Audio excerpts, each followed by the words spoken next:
नाज़िन फैज़गंज में ॿारनि जे हिफ़ाज़ती टुका लगाइण वारे आलमी ॾिहाड़े जी मुनासिबत सां रूरल हेल्थ सेंटर तरफ़ां जाॻरता रैली कढी वई।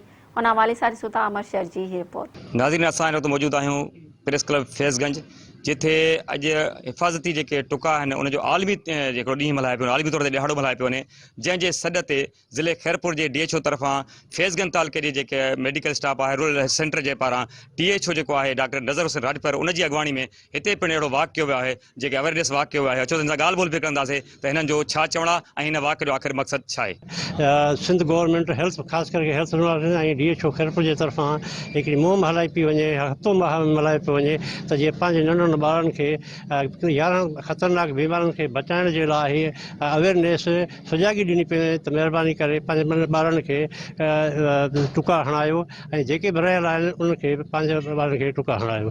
उनजे हिफ़ाज़ती टुकनि जो वीक मल्हायो पियो वञे ऐं DHO साहब जे तरफ़ां डायरेक्शन्स हुया, उन जे तहत जेको आहे सो असां अवेयरनेस वाक कई आहे त जीअं कोई बि ॿार जेकॾहिं रहियल आहे त हिफ़ाज़ती टुकनि खां तो लाज़मी लॻाइनि, को जेको रिफ्यूज़ल आहे त उन जी जेको आहे सो इतला कयो वञे त उहे टुका लॻनि।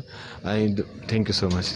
लाइ पियो वञे हिफ़ाज़ती टुकनि जे हवाले सां इन में असां पंहिंजे ॿारनि खे 11 बीमारियुनि खां 11 ख़तरनाक बीमारियुनि खां महफ़ूज़ करण लाइ टुका हणंदासीं ऐं सुॼागी ॾींदासीं। ऐं हीउ असांजो सेहतमंद ॿारु हूंदो त सेहतमंद मुआशिरो हूंदो। ऐं असां इहो मैसेज ॾींदासीं त जेकॾहिं को ॿारु रहियल हुजे, को इनकारी ॿारु हुजे, को रहियल ॿारु हुजे त उन्हनि खे इहे इन हफ़्ते में टुका हणाए पंहिंजे ॿार खे महफ़ूज़ कयो। Thank U.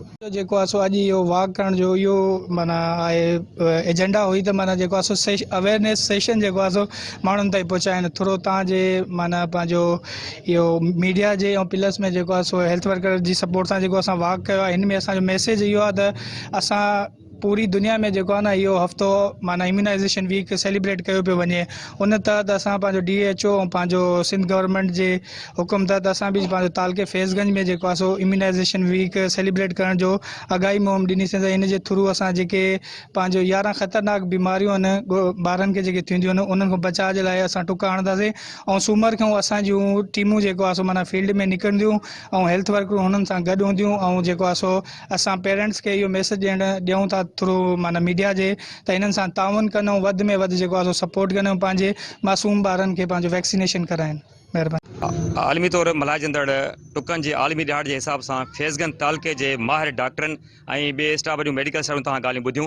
हिननि जो चवणो हो त ॿारनि खे जेके टुका लॻाइण खां पोइ 11 ख़तरनाक बीमारियुनि खां बचाए सघे थो, जेका सूमर ते पिणु जेको शुरू कया वेंदा। ऐं सभिनी ॿारनि खे जेको आहे वालिदेन खे गुज़ारिश कया त उहे पंहिंजे ॿारनि खे इहे हिफ़ाज़ती टुका ज़रूरु लॻाइनि। अमर शहर मिरान TV फैज़।